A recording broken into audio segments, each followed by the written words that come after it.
Okay, welcome everyone. This is Dana Louise Williams here, and I am really excited because today we are discussing a very yummy subject, the energetics of the soul. And I'm so excited to speak with our guest today, Veronica Torres, and the energy and wisdom of Elohim that she brings forward for us. So I'm just going to read a little bit here about Veronica, and you will get to know a little more about her. Veronica is a down-to-earth force of nature. Veronica brings a deep commitment and to conscious living, a powerful desire for clarity, and a great sense of humor to every situation, and I can attest to that. She's really got a great, sparkly sense of humor. For the last 13 years, she's worked with Elohim through a process called channeling. While channeling, Veronica is able to set her personality aside, which allows her non-physical guides to offer their teachings through her. Elohim is best known for their multitude of practical, actionable tools which help you break unhealthy habits and start living the balanced, centered life that you have always dreamed of. Looking to access your full potential? These teachings support your movement out of a survival-based existence and into a life that you will love. Elohim's teachings are delivered with humor, love, and profound respect and have gained a passionate worldwide following. Welcome, Veronica. Thank you so much for having me on the show. Oh, it's my pleasure. So now, Veronica, I would love, here's what we're going to do. We're going to talk to you, get a little bit of background about how this all happened. Oh, I'm getting a bit of an echo there. How this all happened for you as a normal human being that all of a sudden developed different powers. A little cape behind your back there. Just this morning I told a friend of mine, you better go and sew me a cape because I feel like I'm becoming a superhero. Well, so it's seriously. very cute that you would say that. Yeah. Yeah.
So why don't you tell us, how this all started for you?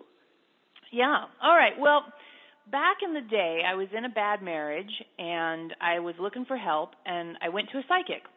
And the psychic said, you are going to become a channel, and you're going to be known around the world.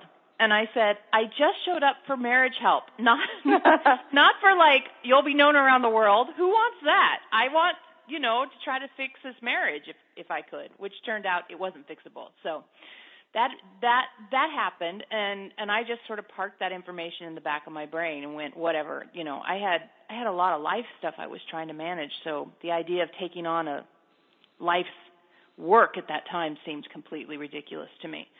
So a few years went by, and I moved to a new town, and I was looking for friends, and so I signed up for a yoga class, and we did a few sessions of yoga, and then the yoga people said, well, we're going to do a Lakshmi Puja on Friday or whatever. Do you want to come?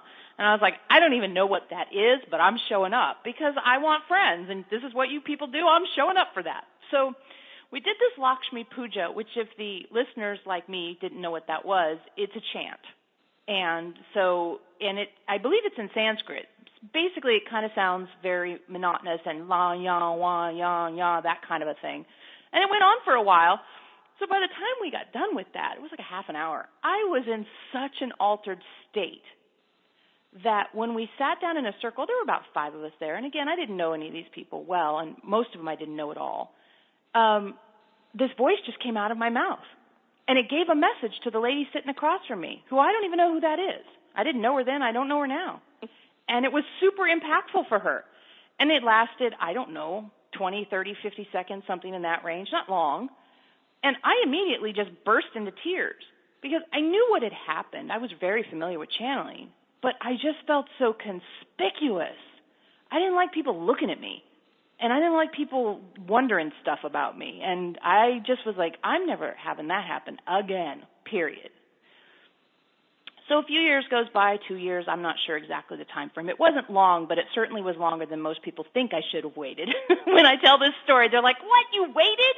Yes, I waited. A friend of mine calls me up from work, and she's like, man, this guy just walked by my desk and said my biorhythms are off. Do you know anything about biorhythms? And I'm like, I don't even know what he's talking about, but I do know what chakras are, and I can read your chakras. So if you want to come over, I'll look at your chakras, and maybe we'll figure out what's going on. So that started a series of conversations between the two of us that got more and more esoteric or metaphysical, if that metaphysical is probably the better word. And I would show her about tarot cards and energy and this sort of stuff. And finally, after a few weeks of that, I just said, well, there's this channeling thing that apparently I know how to do that I don't know anything about. And she's like, oh, cool, let's do that. I'm like, all right. So we went out on my deck, sat down.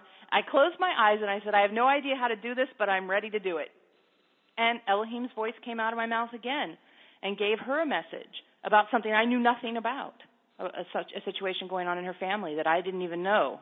I didn't even know she had a sibling. So it was completely out of the blue. And we just carried forth with that. So every week we'd get together. We'd write down questions during the week, and on the weekend we'd get together. I'd sit down, close my eyes, and say, I don't know what I'm doing, but I'm just going to do it. And about 3 months later, Elohim said, okay, great. This isn't just for you two girls. Get a group together. So we went back to the same place where we'd had the Lakshmi Puja, where we did the yoga, and a group of people came, and I started channeling. So I've been channeling for the public for 13 and a half years now. Wow, what a story. Wow, that's amazing, really amazing. And I spoke to a lady yesterday that she was in the closet for so many years and had a similar situation. And I can only imagine how daunting it is to finally come out of that closet. And for those people that are listening, one of the reasons that I'm passionate about this is there's people, that are in families and communities where this is really weird stuff. Yeah. And they don't have anybody to talk to. Yeah. So, I think that, this conversation is going to be really supportive for those people out there that don't know what the heck is going on when the curtain all of a sudden opens up for them. Yeah. This is why it's so good we have the internet now. Yes. Because in the old days, you were alone.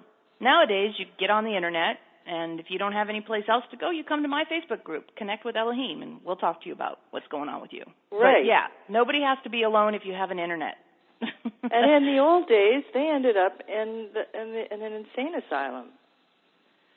Well, I can't speak to that because I don't know anybody that happened to, but I know for me, when it first started happening, even though I knew exactly what was going on, I was still intimidated by the process. So I can imagine if you had no idea what was going on, yeah. It could be very easy to interpret it as something not right in the brain. Sure. Yes. Yeah. Yeah. I mean, we're all hearing from our non-physical guides all the time. It's just the translation matrix has to be worked on for most people. Most people have to get sensitive to the way that their guides are coming through. And the fact that a lot of the public people who speak to their guides, do it the way I do it, with voice or with writing, it makes it seem like that's the right way when it's just one way. It's not the only way, and it doesn't even have to be the right way for you. The opportunity is to open the door to saying, look, I know that my human brain can't know everything, but that my non-physical helpers want to connect with me, and finding ways for them to do that, that's something I'm interested in. Mm-hmm. So one of the things that Eloheim has taught us to do is simply to find very easy decisions. Should I wear the red shirt or the blue shirt? It's one of their favorite examples. Mm-hmm. And you just hold them both up and see if there's any draw to one or the other that doesn't seem to be coming from yourself. Some people feel a tickling or a tapping or a buzzing on one side of their body as opposed to the other side of their body. Some people, get a picture from a movie or a TV show or a passage from a book that comes up that helps them make that decision. Mm-hmm. Maybe you see a picture where there's a whole bunch of those soldiers that wear red outfits, and you're like, okay, today's red outfit day. Mm-hmm. Who knows, right? Mm-hmm. It can be anything, and that's the thing that I always encourage people, because I'm frequently asked by people, help me become a channel. How can I become a channel? I want to talk to my non-physical guides. And that's always the advice I give. Start with the idea that you don't know what the conversation is going to be like, and you're open.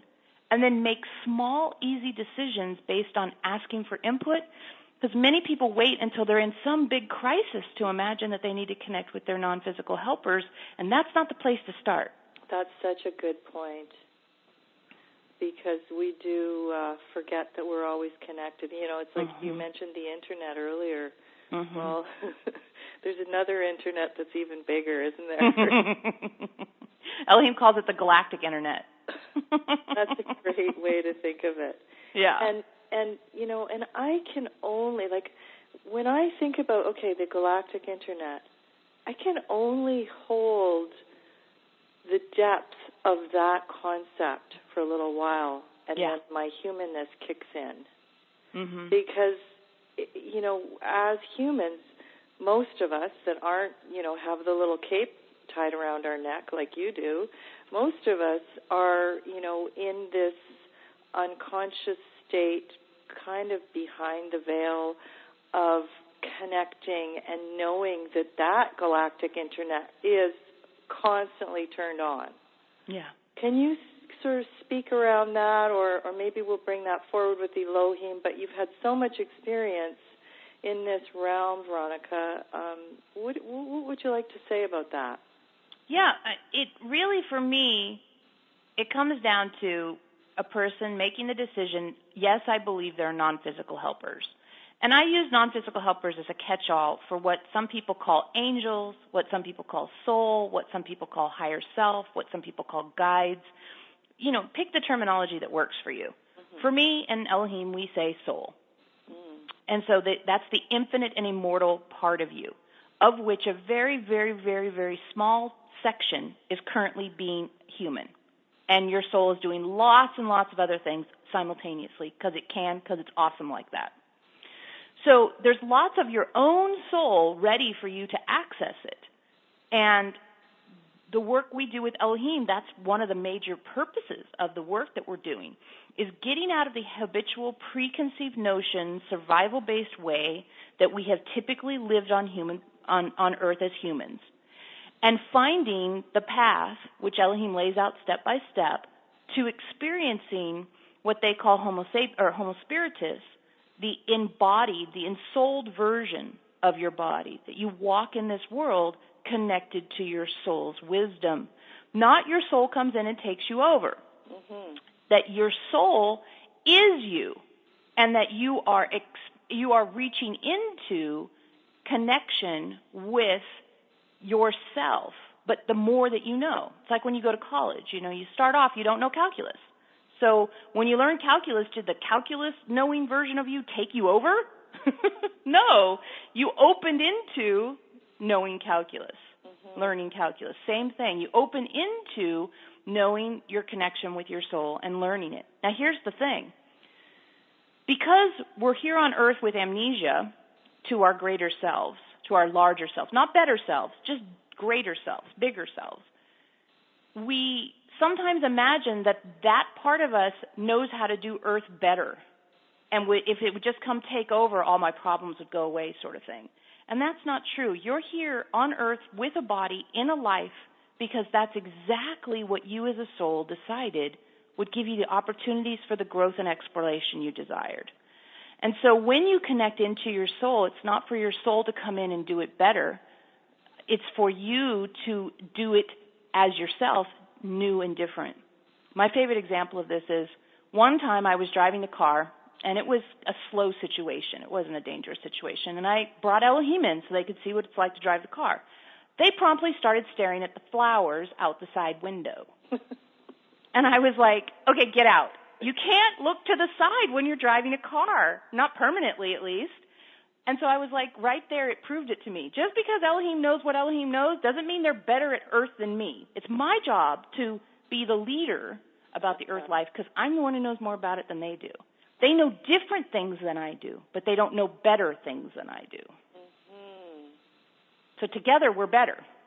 Yeah, that makes a lot of sense.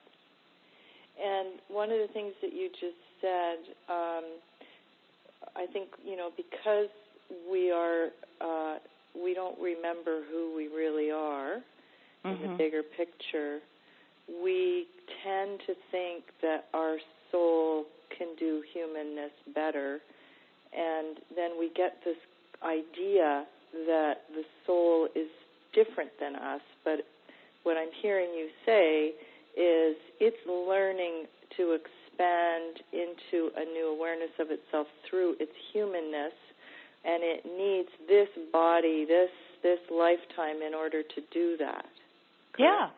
Yeah. The soul, souls are here to learn all there is to learn. And one of the ways to learn that is through incarnating a portion of the soul as a human.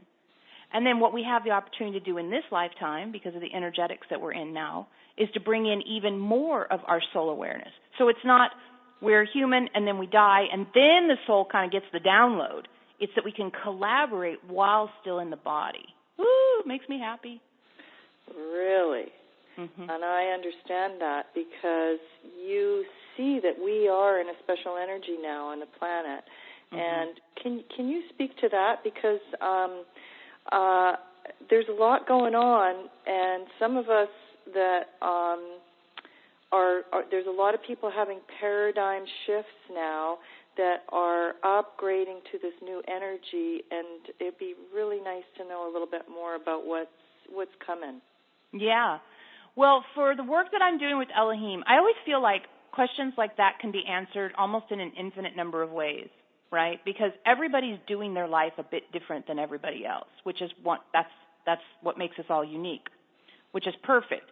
But in the way that Elohim and I are doing it, as we collaborate and work with our community, is this recognition that once you let go of baggage and habits and static, what Elohim calls, all the things that we bring up to define the moment rather than experiencing the moment as it actually is, once all that work is done, and it is a work, but we've really narrowed it down to a series of steps. We've spent 13 years making it into steps. And so it's actually, the other day I answered this question on Facebook, and I just laughed. I'm like, I cannot believe that I just narrowed 13 years of work down to 4 links. Like 4 links to my website is 13 years of my life. It's amazing, but it's been narrowed down to that point.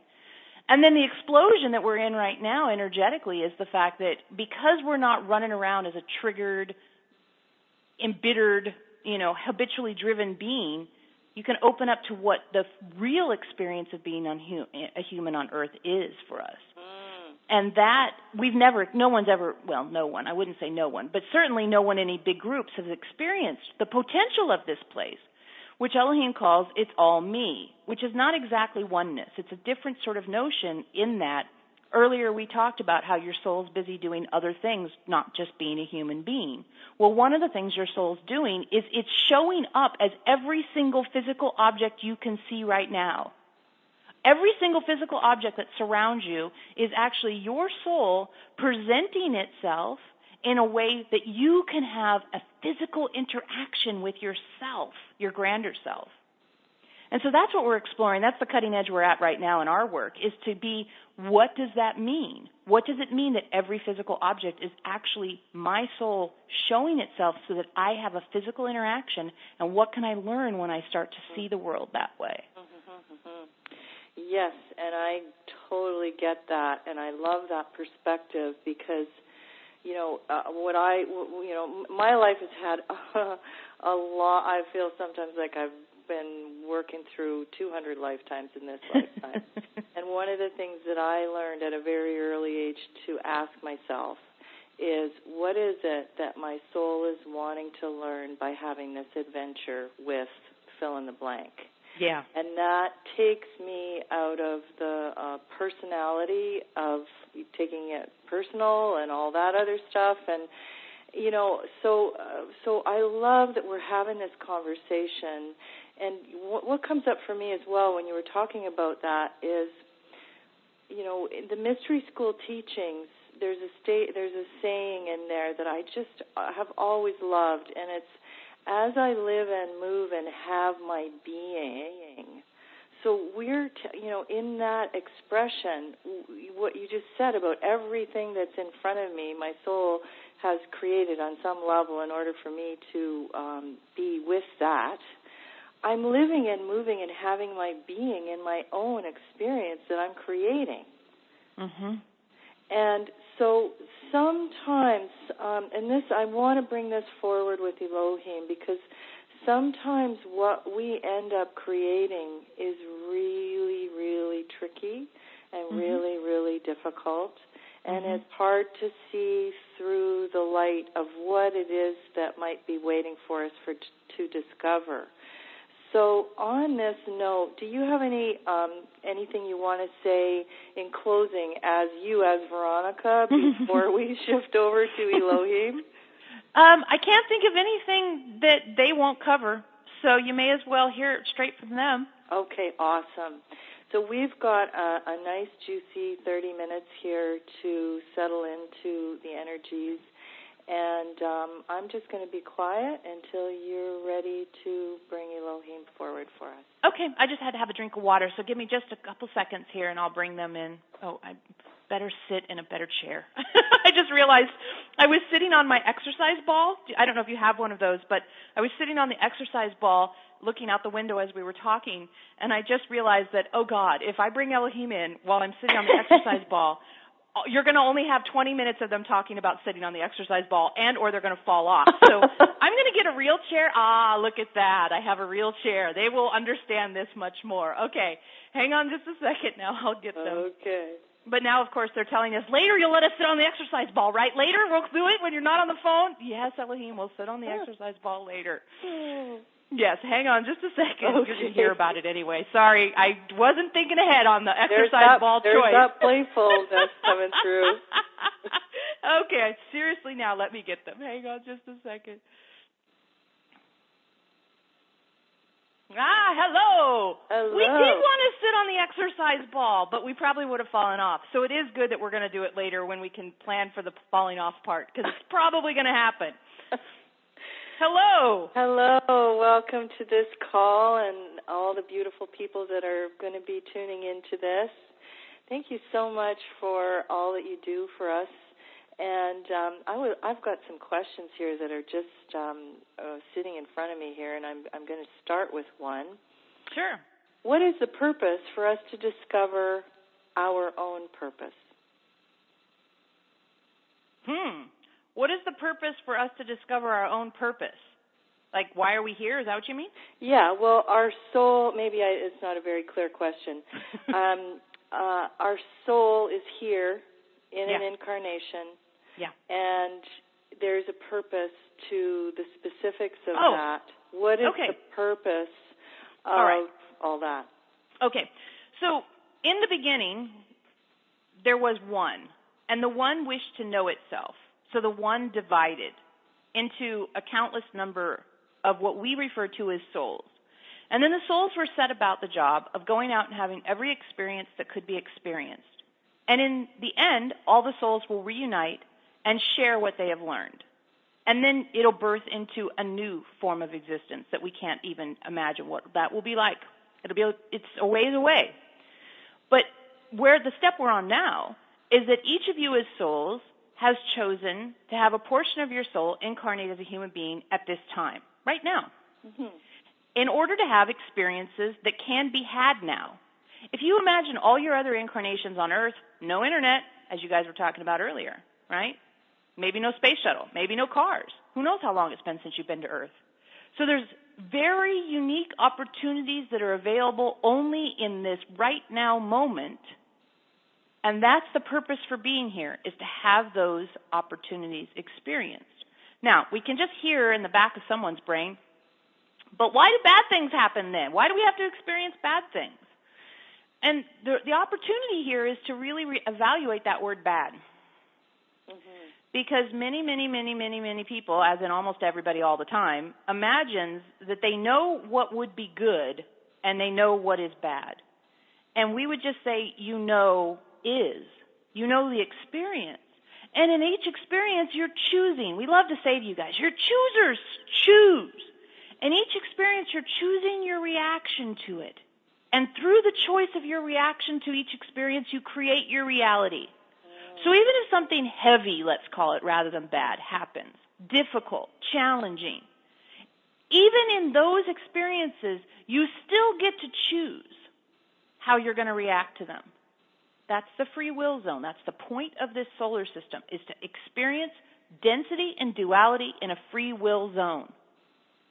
So while you're here, do the stuff that here offers, which means see what this moment is really about. So often we see people living as if they're skipping, they're the skipping stone, when you stand and you throw the stone and it skips on the water. We see people live their entire lives skipping because they're so afraid of what will happen if they sink into any moment. And there's reasons for that we cover in our teachings, but to just keep on with what we're talking about, they're so afraid to sink into any moment that they never actually see what's really there. And they might say, this is a heavy moment, but if they just sunk into it, what more is there would be revealed. But they imagine, oh, this is heavy, oh, this is uncomfortable. Because you have been trained by your survival instincts to process any kind of uncertainty as danger, rather than as the place where creativity begins. If you didn't have an uncertain spot, you would never have anything new. But instead of saying, oh, look, I don't know what to do, yay, I get to explore, your bodies tend to say, oh, look, I don't know what to do, eek! Be small, be afraid, be worried. And that's another core teaching that we work on is evolving your relation to the survival instinct into uncertainty. Because until you do that, it's really hard to open up to your non-physical guides and to other things. And thank you for that. And with this, on the subject of fear, the acronym that I get for that is, it's not a perfect acronym, but I love it. It's frozen energy asking to be released. So when the fear comes up, that part of us is showing us what's the skip, the air, when we're in the air in the stone. We're being shown what it's like to be in that energy. And is that part of what the soul wants us to experience consciously? You mean the being in the fear state? Yes. Yeah, for sure. The idea here is that you had to have a survival instinct to stay in the body long enough to have any experiences whatsoever. That makes sense. So because you have a survival instinct, it kind of gets on overdrive and starts thinking that it's in charge of the spiritual journey, and it's not. It's not even in charge of the creative journey. It's not in charge of much other than keeping yourself breathing and walking. So here's the thing, is that if fear says, I know, and you're used to listening to it because it keeps the body animated, it keeps you out of danger, keeps you, from doing things that might end your life easily, you start to imagine that it knows best. And so what we're teaching people to do is to assert consciousness to say, I will be a chooser here rather than default to the habits that fear wants me to use to navigate this moment. I love that. So what I'm hearing you say is that when we go into fear, that's what animates our choice, And then we think that the fear is what's leading us on our spiritual journey. Yeah. That is huge. Yeah. And because you had so many lifetimes where you just stayed alive the best you could, right? There's so many lifetimes where you just, farmers or soldiers, and you just stayed alive as best you could. It's a very entrenched in your experience of being human to let fear be a leader. This lifetime, one of the beautiful things about this incarnation that you're in right now, every single person who hears this is in right now, is because you have grocery stores and you don't have to spend 8 hours a day growing your food. You can spend time doing other things. You have the opportunity to not let survival be the leader of your story. You can let consciousness become. And that is not always easy for people because it's a huge change. But one of the reasons people feel like they labor under so many difficult things in life is because the survival instinct continues to be in charge, and it makes it very difficult to take chances, to expand, to be creative, to reach into new things, because the survival instinct is like, no. We need to put those potatoes away for next year. You are absolutely not eating them or doing anything or giving them away. It's still got that mindset of that super survival mindset. So and that's it also is scarcity consciousness too. Yeah, it falls in the same category. We lump all that stuff under the headline of fear, and we say that most people are out there just fixing their fears the best they know how. So when you run into someone who's doing something wild and crazy and you can't understand it, maybe they're hoarding, or maybe they're, they make $1 million a year, but they want to make $5 million a year, and you're thinking, isn't $1 million enough for you? What you have to understand is that everyone is fixing their own fears the best way they know how. So they move through the world saying, that scares me. How can I make that scares me go away? Now, we like for that scares me to go away by saying, I'm going to look it straight in the eyes. I'm going to use the tools that we've come up with to really find out what's really happening for me right here. Other people see solutions in taller fences, bigger insurance policies, and other things like that, which that's reinforcing that survival stuff that we're talking about, whereas we want to say, let's turn it on its head. Let's turn it on its head and look at it a new way, and that new way is to find out what's really happening. What's really happening right there. Because, here's an example. Someone thinks about going out on a date. They meet someone, let's say they meet someone at work that they like, and they want to ask them out on a date. And the urge to ask them out on a date is there. But the memories of the other times they've been disappointed in love or been rejected or been turned down, that's the fear that it's going to happen again. And you have to figure out which voice is going to be louder.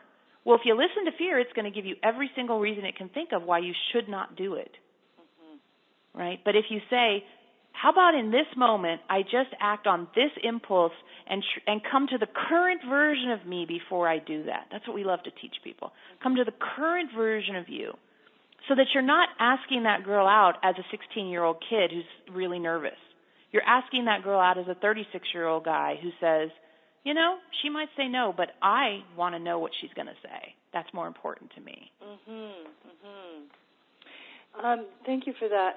And I'd like to circle to a different subject. There seems to be an epidemic of serious diagnosis with cancer and other diseases, and it seems to be rampant. Can you speak to that? Well, one of the things that happens whenever people ask questions of this nature, our favorite example is the solar flares. There have been solar flares since the beginning of there being a sun to solar flare. That you have the ability to measure them has now helped you maybe associate some symptoms you have with the reoccurrence of solar flares. But it's not that all of a sudden there's solar flares. It's that you have awareness of them now. And we believe that sometimes with the question you asked, there's probably been just about as much cancer as there is now forever. It's just that you have the internet. So now when 18 singers from the 1960s die in the same week, or whatever the number was. We were on Facebook with Veronica, and it's like, there goes another one, there goes another one. And people are like, everybody's dying. Well, part of it actually is that 20, 30 years ago, unless you read a magazine, maybe one of those Rolling Stones or one of those rock magazines, you just wouldn't have heard about it. It would have been reported in a local newspaper or an international newspaper that you never would have seen. But now you have Facebook. So all news is news that you can consume.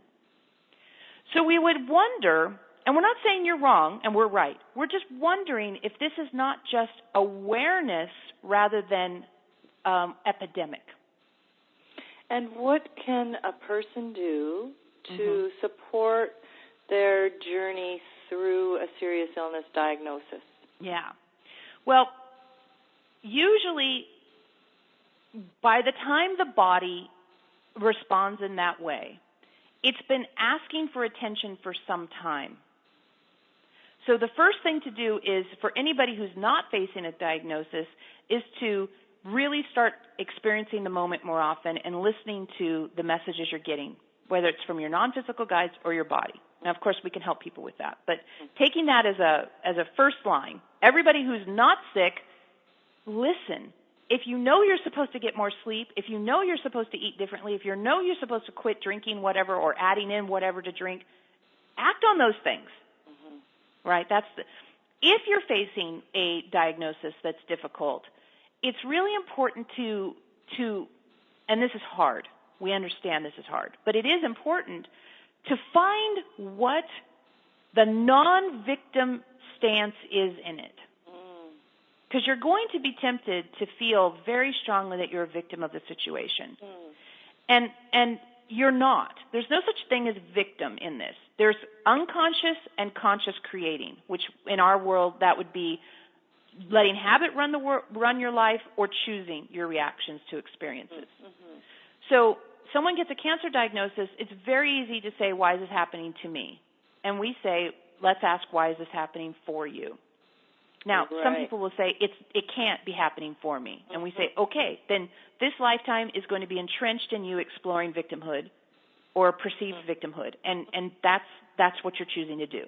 But we imagine people who would be listening to this program would like a different option. So the people who would like a different option, you have to just sit in that and say, okay, I'm terrified. I'm terrified of an outcome. I'm terrified of the impact on my family. I'm terrified of the impact on my finances. I'm terrified. Okay, if I can set that terror aside just for a little bit, even if you do this 1 minute a day, and say, what is this also offering me? So we have someone that we know that's got a cancer diagnosis recently, and a pretty serious one. And in this person's case, we had been saying, look, you need to let people in for a while.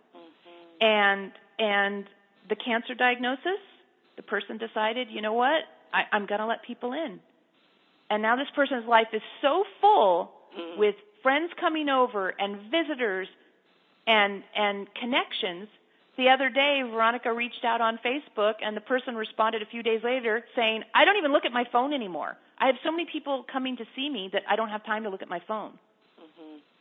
Right? And so in that pressure of the cancer diagnosis, the blooming of the life that had always been dreamed of became possible. When there wasn't the cancer diagnosis, it was very easy to continue down the path of not taking care of the self, not acting on the impulse to reach out, connect, be vulnerable. So sometimes the cancer diagnosis or any difficult diagnosis can create a bit of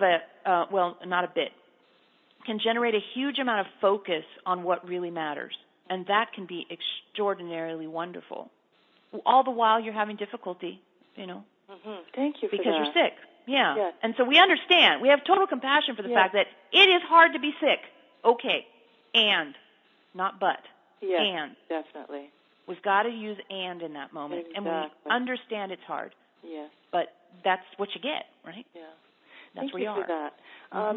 So I'd like to move into another area. What would you say to those that are suffering with grief and loss of a loved one? Well, how would you comfort them around that issue? Sure. Now, because you're infinite and immortal, you're just not always human. That's the truth that we're working with. Now, we understand from you guys that losing someone in physical world feels very painful. And here's our and again, right? And just because someone exits their human form does not mean they exit your reality. They just have a changed experience in your reality. And so allowing the relationship to evolve rather than resisting the changed relationship is always our advice. The resistance says, but if she's not here in the physical form, it doesn't count. And the evolution of that is, okay, my mom has gone out of the physical form. What is a way I can continue to have a connection with her? Now, most often this is very subtle. It's not as, blatant because she's out of the body, so it's going to be different. But we have people in our community that have powerful energetic relationships with their deceased loved ones still. Nice. Because we've talked about this. And so it's the same thing as when you were talking to Veronica earlier about connecting with your non-physical helpers. Well, here's another version of that, right, is connecting with the essence of the relationship you had with them. Mm-hmm. And finding ways, opening up, being willing. When you're entrenched in grief and in resistance to the change that's happened, it's extremely difficult. Mm-hmm. Here's an example that's maybe easier for people to grab a hold of. Let's say you and your mom live in the same town, and you see each other 4 times a week for lunch, and she comes over and watches your favorite show with you, and you go on walks. And then something occurs, one of you needs to move to another town. So let's say you need to move to another town. So you move to another town, and now your visits become Skype or phone or FaceTime or whatever else you people have nowadays that we haven't kept up on that allows you to be in touch with each other. So you don't have that physical relationship anymore. You can't give her a hug, but you still have a connection. Right. Now imagine she went someplace where they don't have the internet, or we went back in time, and now you're sending letters. And the letters take 4 days to get there and 4 days to come back. So the relationship has changed again. Mm-hmm. Okay, well now someone's died. The relationship has changed again. And it's really on you, because it's your desire, to sort out what is the medium of communication for the two of us.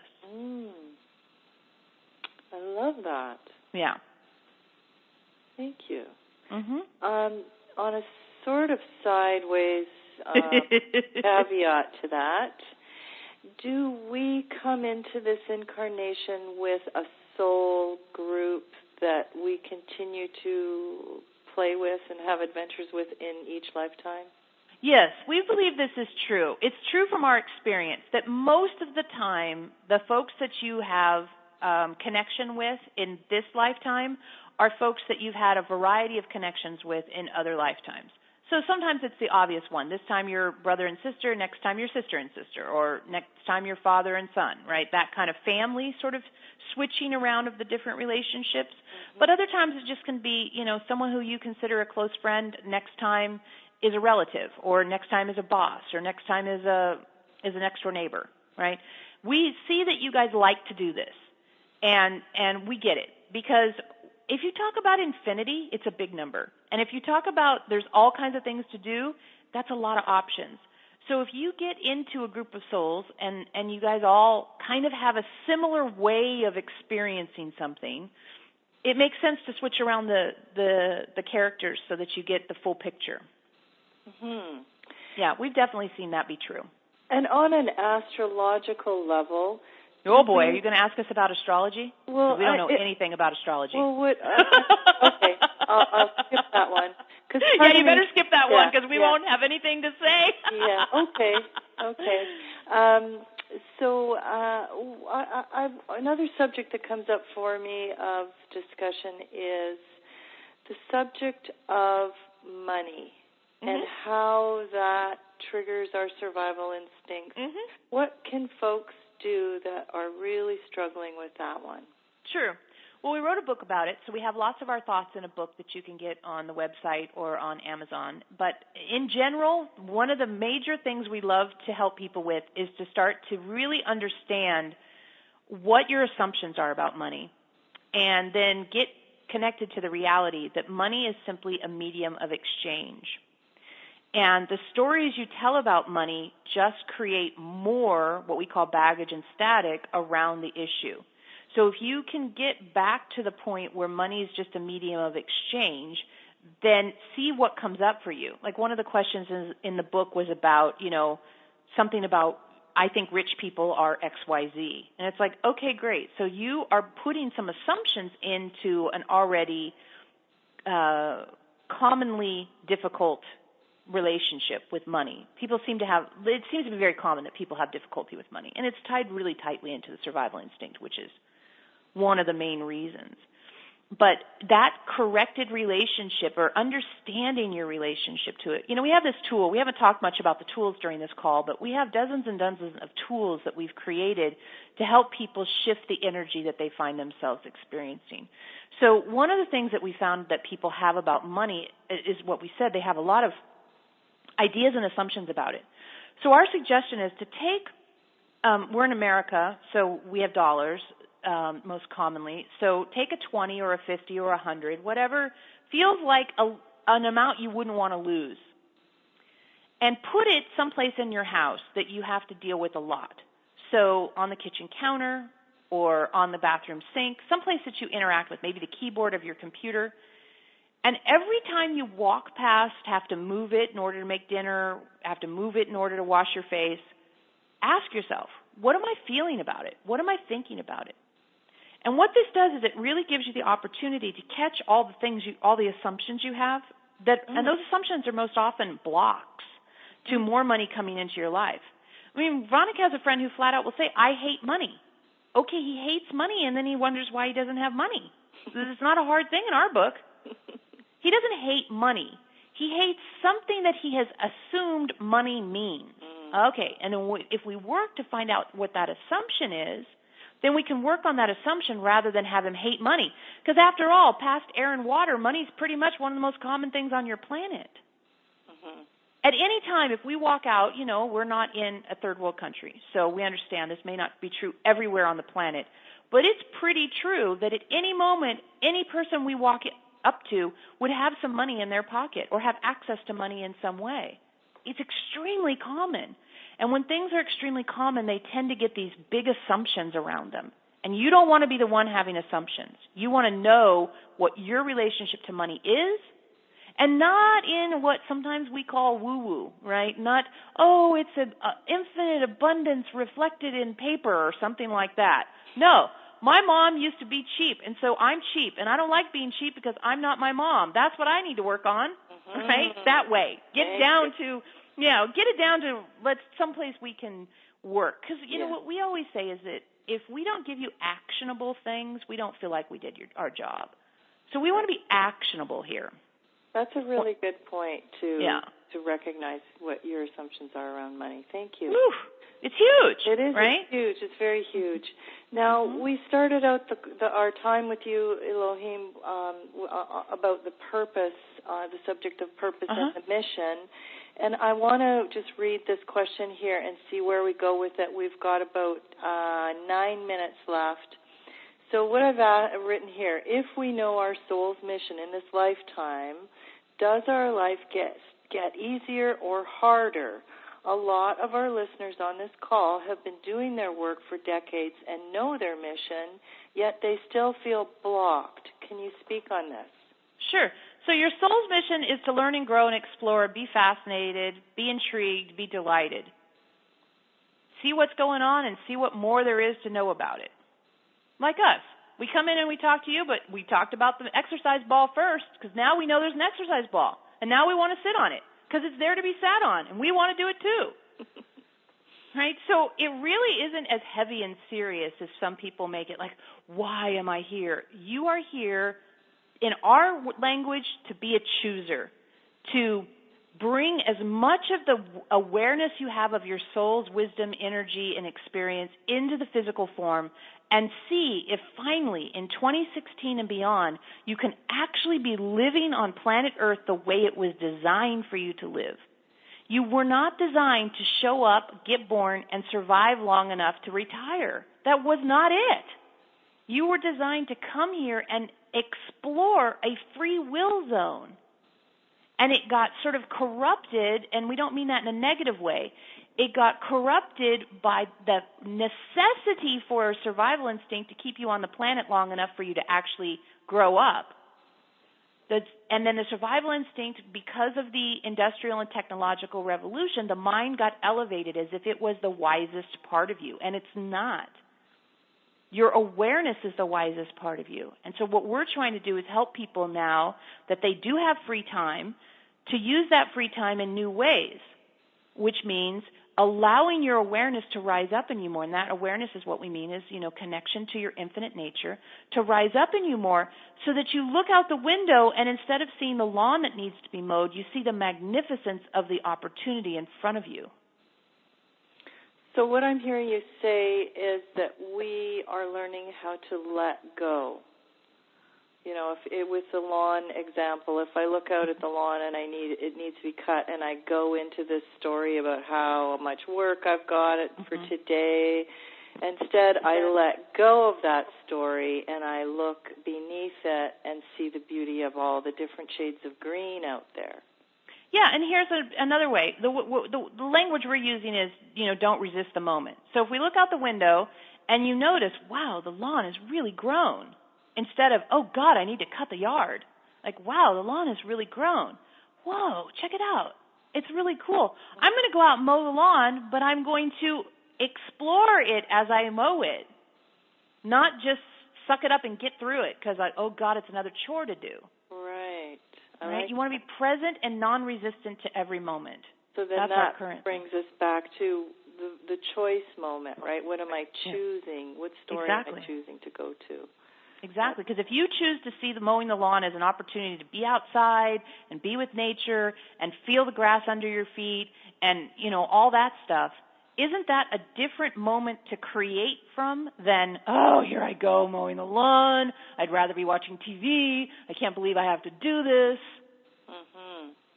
So that's it. How can we have seniority over the past with that choice moment? Yeah, and that's exactly why we've done 20-something books with Veronica and been working with her for 13 and a half years and do private sessions and have retreats and channel all the time because we're teaching the step-by-step ways to break that tendency, that temptation, that habit of seeing the grass as a chore and start opening up to where you don't tell yourself, you don't force yourself, you don't convince yourself.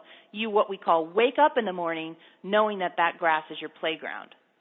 You don't have to decide that. That's how you are built. We just have to get the survival instinct in the appropriate relationship to your conscious choice. Mm-hmm. So that's our work right there in the nutshell. Right. That's what we do all the time. So what I'm seeing and hearing is that there is a huge gift in discovering that survival muscle on steroids. Mm-hmm. Absolutely, and a different relationship to uncertainty as the result of that. So you get that we discover where the survival instinct is driving you habitually, and then you open up to the uncertainty of doing it another way. We elevate your relationship to uncertainty, so that's an empowered state, and then we open into the expanded life that we know you have as your birthright that very few people are living. And this doesn't require anything, you don't have to climb a mountain or chant or fast or any of that stuff. It's very, very, very practical, actionable. We've got a whole book that's on special right now. People can go in order that shows you just how to do it. And it's not woo-woo. This isn't woo-woo. We're a little woo-woo because we're channeling, but that's where the woo-woo ends. After that, it's practical, actionable, what's in your lap, changing your relationship to what you're perceiving as the moment so that you can have the full experience of the moment. Mm-hmm. So the search outside of ourselves is actually distracting us from home base where we have all the information inside of us. It's very interesting that you would say that as probably the last question we see the time is that the gift that Veronica's giving to your listeners includes a whole section on just what you just asked. So it's like a bonus. They get a whole thing. Fun. We believe we took a caller. Yeah, we took a caller and we talked about it. We call it information gatherers and how that information gathering can be quite a burden and how you can evolve your relationship to that. So perfect segue. Beautiful. Thank you so much for your wisdom and all that you do for us. And I'm feeling complete with our time and everything together, so thank you again, Elohim. You're very welcome. It was our pleasure to offer these insights to you. Okay, I bid you farewell, and whenever Veronica's ready to come back, we can talk about the gift. Okay, I'm back. Hello. I'm just like looking at the exercise ball. I'm laughing so hard about that. I'm like, okay, we've got a date for later, me and you and Elohim. A three-way date's going to happen, I promise. It's like now I feel like the exercise ball's asking me. It's like everybody wants to sit on the exercise ball. Okay, we're going to do it. The stocks are going to go up in exercise balls after this goes live. Do you need to have a sip of water before we talk about the beautiful gift that you're going to give our listeners? I just did, so I'm ready. Okay, girl, fire away. Oh, so I'm describing it. Well, I've done 2 conference calls recently, and they've just been amazing, and I thought that your listeners would really love it. So it's a great introduction to Elohim's tools. We took callers from all over the place that asked questions that Elohim hasn't answered before or hasn't answered in a long time, so it was really, really great. Perfect introduction to people who are new to the work, and it really shows you what we're about and how we work. And the callers are more like how a private session goes, so it actually gives you a little bit of a taste of what that would be like, too. Oh, beautiful. Yeah. Well, thank you so much for that beautiful gift. And our listeners are going to be able to just get that link. I'm going to have that all posted, so it'll be all on the page for everybody to get. And Veronica, I would just want to thank you so much for this beautiful hour that we've had to spend with you hosting your gifts through Elohim and the energies that come through. Thank you so much. You're very welcome. Thank you very much for reaching out, and it was great to connect with you. Okay, my dear. Well, listen, you have a wonderful time on your exercise ball.